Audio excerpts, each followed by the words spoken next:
सारथी, रथ रोको।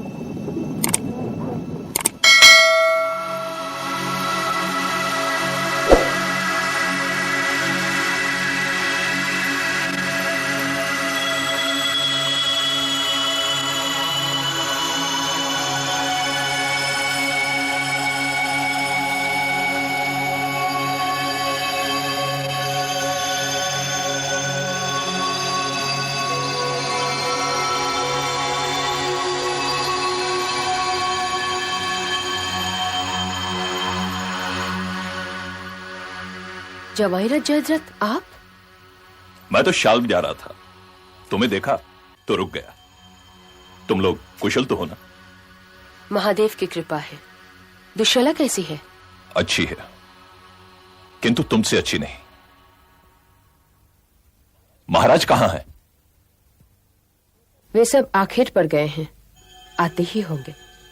हमारी कुटिया यहां से अधिक दूर नहीं, वहां चलिए, जलपान कीजिए, तब तक वे सब आ ही जाएंगे। एक बात कहूं? क्यों नहीं? तुम्हारी ये दशा देखकर मैं तो दुखी हो गया। दुखी क्यों हो गए? तुम राजभवन में पली बड़ी हुई और राजभवन में ही ब्याह कराई, और अब ये क्या? ना कोई दास, ना कोई दासी और ना अंगरक्षक। देखिए जवाईराज, सुख या दुख का संबंध राजभवन या कुटीर से नहीं होता। मैं राजभवन में भी सुखी थी और इस वन में भी सुखी हूं। तुम कुछ भी कहो, परंतु मुझसे तुम्हारी यह दशा देखी नहीं जाती द्रौपदी। आपको मेरा नाम लेकर मुझे पुकारने का कोई अधिकार नहीं है जवाईराज। आप मेरी छोटी ननद के पति हैं, इसलिए यदि नातों को आधार मानिए तो मैं आपसे बड़ी हूं। नातों का आधार बदलने में देर कितनी लगती है द्रौपदी? मैं तुम्हारी ननद का पति हूं।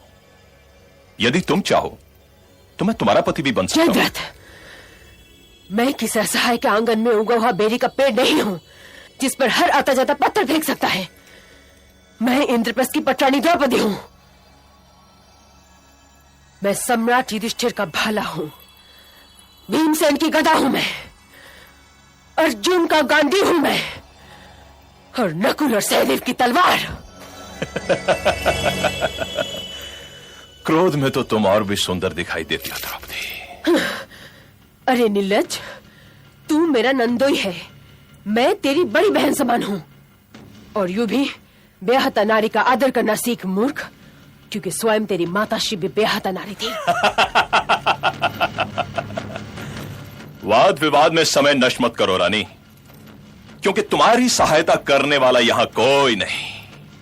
दुर्योधन ने भी यही सोचा था कि मैं असहाय हूं, इसलिए वो मेरा अपमान कर सकता है। तू ये भूल मत कर।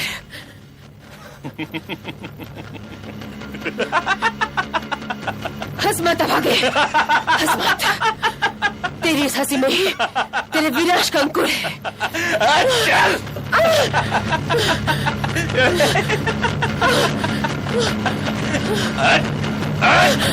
चल।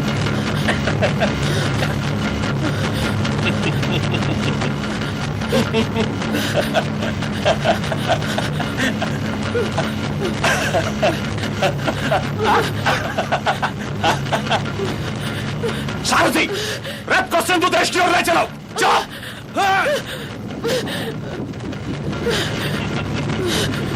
चलो। चलो।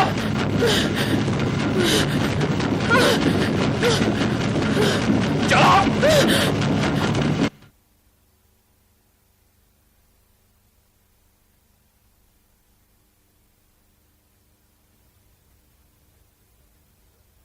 पांचाली कहाँ गई होगी अनुज? वो इस कुटिया में रहती है बड़े भैया, और ये कोई कारागृह नहीं, हमारा घर है। बड़े भैया से इतने कठोर स्वर में बात ना कीजिए मंजले भैया। तुम अपना मन मैला ना करो प्रिय सहदेव। इसके ये कठोर स्वर भी मेरे प्रति इसके स्नेह और भक्ति की पहचान है। प्रिय भीम, पांचाली के यूं घर से बाहर होने से मुझे चिंता हो रही है। तुम अर्जुन के साथ जाकर देखो, वन में कोई दुर्घटना भी हो सकती है। जो आगे।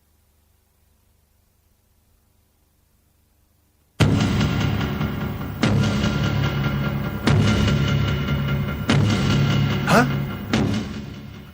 अर्जुन? ये तो पांचाली के गागर के टुकड़े हैं।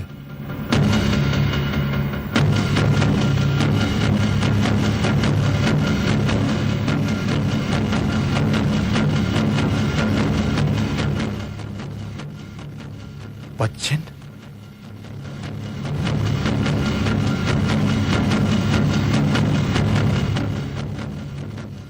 अश्व बच्चन,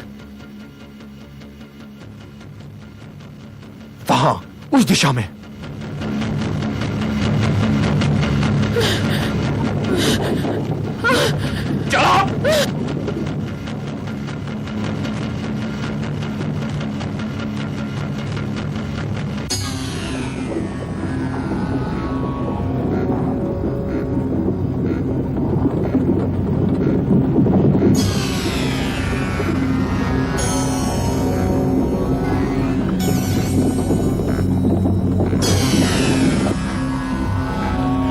बाबा, बाबा, यहां से किसी सेना को जाते हुए देखा आपने? हाँ, लगता है किसी राजा ने स्त्री का हरण किया। मुझे भैया, स्त्री का हरण। वो देवी तो उससे बहुत लड़ रही थी। कितनी दूर गए होंगे? कोस भर तो निकल ही गए होंगे।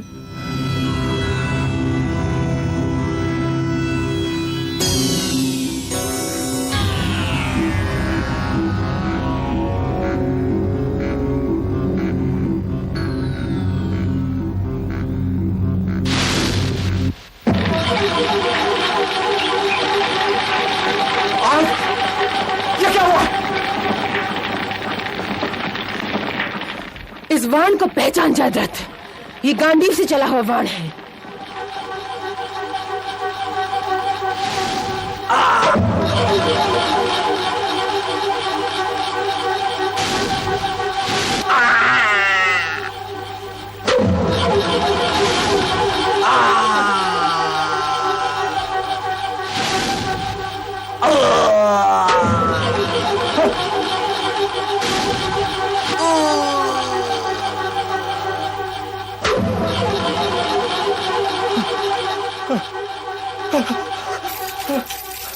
भागते कहाँ है कायर?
मछली भैया, छोड़ दो इसे, छोड़ दो इसे। मछली भैया, हमें इसे दंड देने का कोई अधिकार नहीं।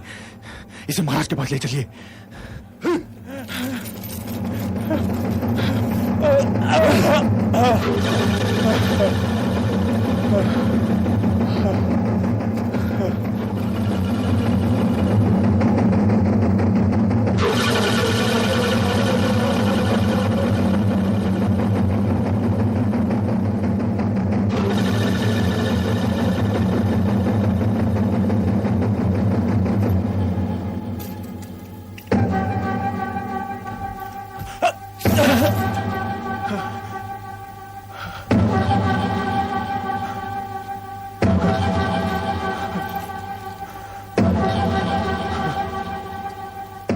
ये क्या प्रिय भीम? ये आश्चर्य करने का समय नहीं है महाराज। इसे मृत्यु दंड दीजिए। इसने पांचाली के हरण का अपराध किया है। प्रिय अनुज, मैं इसे मृत्यु दंड नहीं दे सकता। क्यों नहीं दे सकते? क्या न्याय इसे मृत्यु दंड देने की मांग नहीं करता महाराज?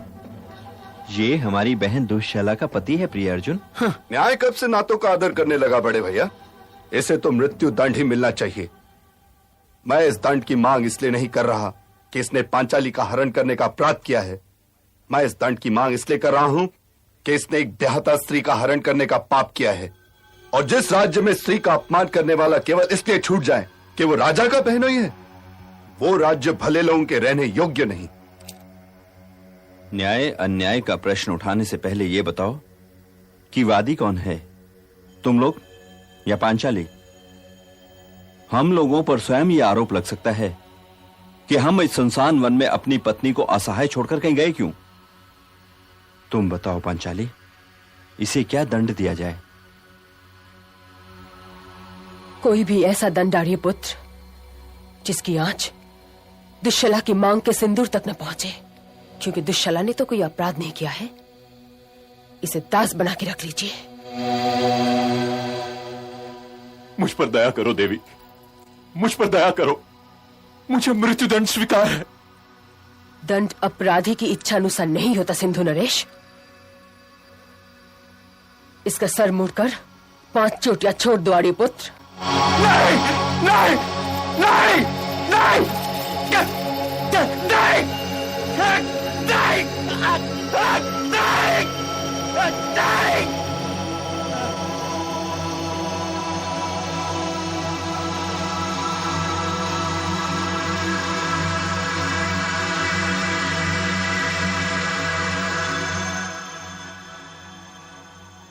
दास जयद्रथ, अपने स्वामी महाराज युधिष्ठिर के पांव दबा। बस, तुम्हारा दंड पूरा हुआ। अब मैं तुम्हें दासत्व से मुक्त करता हूं।